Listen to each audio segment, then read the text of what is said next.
والصلاة والسلام على قاسم العلوم والحکم وعلى آلہ وصحبہ سادات العرب والعجم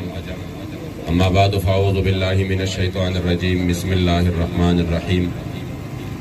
قال اللہ تبارک و تعالی فی کلام المجید وفرقانہ الحمید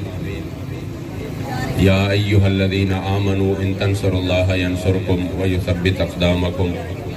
صدق اللہ مولانا العظیم۔ ہم سوئے حشر چلیں گے شاہ ابرار کے ساتھ اور قافلہ ہوگا روا قافلہ سالار کے ساتھ۔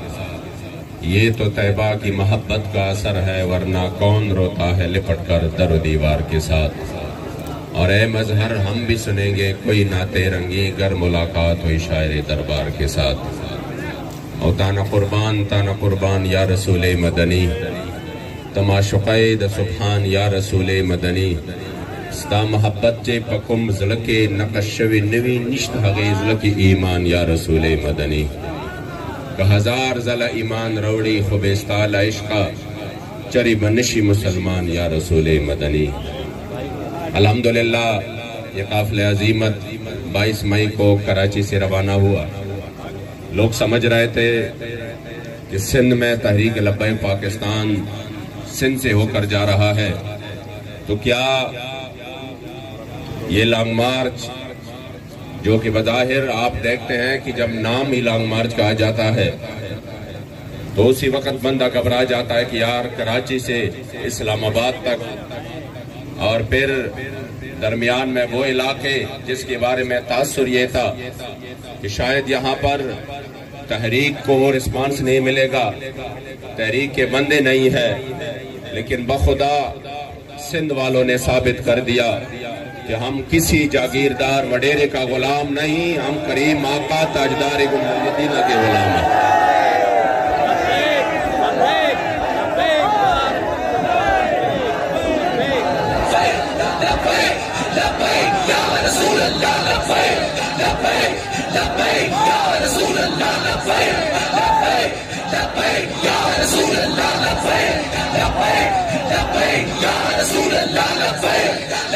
اور پھر اسائی جون کی گرمی میں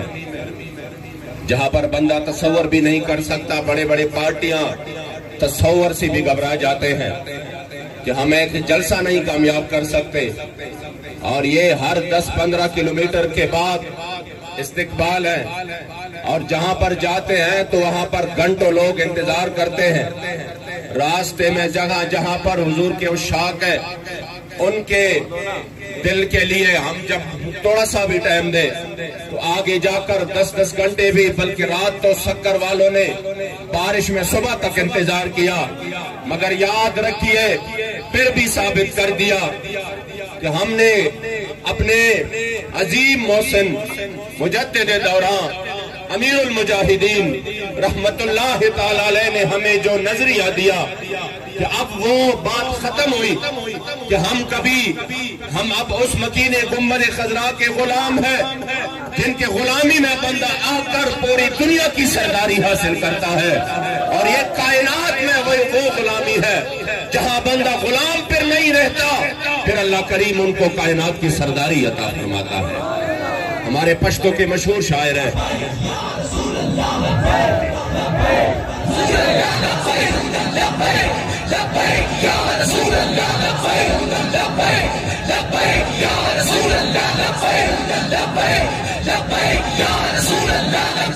ہمارے پشتو کے مشہور شاعر عبد الرحمن بابا۔ عبد الرحمن بابا فرماتے ہیں استاد در گدایان والا بادشاہان دی، یا رسول اللہ جو تیرے در کے گدا ہوتے ہیں پھر وہ گدا نہیں رہتے، بادشاہ بن جاتے ہیں۔ استاد در گدایان والا بادشاہان دی ہر چستاد در اوزی در پدرشی، اور جو تیرے در سے یار پھرتے ہیں پھر در بدر یوں نفار پھرتے ہیں۔ اور پدربار در رسالت سے سرفراز شی جن کو کریم آقا کی طرف سے نگاہ ناز مل جائے اور ادھر مقبولیت حاصل کرے بندہ وہ دربار در رسالت سے سرفراز شی سوک داتا و سوک خواجہ سوک کلندر شی تو پھر کوئی داتا بن جائے کوئی خواجہ بن جائے کوئی کلندر بن جائے. میں نے کہا یہ تو 350 سال پہلے عبد الرحمن بابا نے بات کی تھی. اگر یہ زمانہ پا لیتے تو بے ساختہ اٹھتے یہ کہتے کہ جن کو میرے کریم آقا کی طرف سے نگاہ ناز مل جائے تو پھر کوئی داتا بن جائے کوئی خواجہ بن جائے کوئی کلندر بن جائے اور کوئی امیر المجاہدین بن جائے.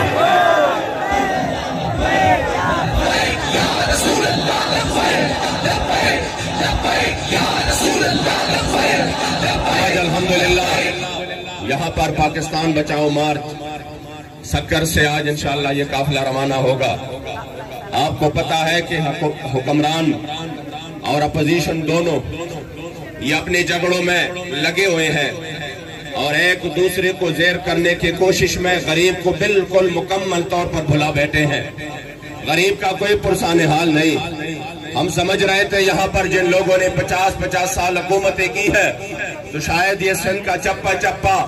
اور ان کے یہ روڈ یہ گلیاں یہ بجلی ہم دیکھ کے حیران ہو جائیں گے کہ یہاں پر تو بڑی ترقی ہے. لیکن ہم کل لاڑکانہ سیدھے ہو کے آئے ہیں. ہم نے ادھر کی سڑکیں بھی دیکھی ہم نے ادھر کی ترقی بھی دیکھی ہے. اس لیے اب اسی پر ہم یقیناً ہمارے لیے اور کوئی راستہ ہی نہیں ہے نظام مصطفیٰ کے علاوہ کیونکہ نظام اسلام ہی وہ نظام ہے جس کے بارے میں کریم آقا فرماتے لیلھا کا نہارھا جس کی دن تو ویسی بھی اجالے اور روشنیوں سے بھرے ہے اس کی رات میں بھی اندھیرا نہیں ہے. اس لیے تحریک لبیک پاکستان بچاؤ مارچ کے لیے میدان میں ہے اور انشاءاللہ جس طرح تحریک کا الحمدللہ ابھی تک تحریک جس اپنے اصولوں پہ اور اپنے منشور کے مطابق جس انداز سے انشاءاللہ تعالی آگے جا رہا ہے تو وہ وقت دور نہیں کہ اس پاکستان سے جنہوں نے غریبوں کا خون چوسا جنہوں نے غریبوں کے لیے زندگی مشکل بنا دی ہے وہ اپنا بستر گول کریں گے اور حقیقی معنوں میں ان غریبوں کے درد کو سمجھنے والے اور اسلام کا پرچم بلند کرنے والے انشاءاللہ حضور کا دین بھی تخت پہ ہوگا اور انشاءاللہ وہ وقت دور نہیں کہ حضور کے غلاموں کو اللہ کریم جل جلالہ ہر میدان میں عظیم تر کامیابی نصیب فرمائے گا. میں چونکہ خیبر پختونخوا سے ہوں تو یقین کریں میں نے سندھ کے حوالے سے ہم نے سنا تھا کہ سندھ کے لوگ مہمان نواز بھی بہت ہے سندھ کے لوگ اسلام پسند بھی بہت ہے سندھ کے لوگ نسبتوں کی قدر کرنے والے ہیں. یہ صرف سنا تھا آج ہم نے اپنے آنکھوں سے دیکھ لیا پورے سندھ سے ہم ہو کے آئے. الحمدللہ سندھ کے اوپر اللہ نے اس حوالے سے بڑا کرم کیا ہے کہ آپ لوگوں کو اللہ کریم نے اسلام کا درد عطا کیا ہے. آپ نسبتوں کی قدر کرنے والے ہیں. انشاءاللہ تعالی مجھے امید ہے کہ یہی آپ کے جذبے یہی کاوشیں ایک وقت آئے گا کہ انشاءاللہ سندھ تو کیا پورے پاکستان پر حضور کی دین کا پرچم بلند ہوگا. ہم تہہ دل سے آپ کے مشکور ہیں. اللہ کریم جل جلالہ اس کا صلہ آپ کو دارین میں عطا فرمائے. رہے گا یہی ان کا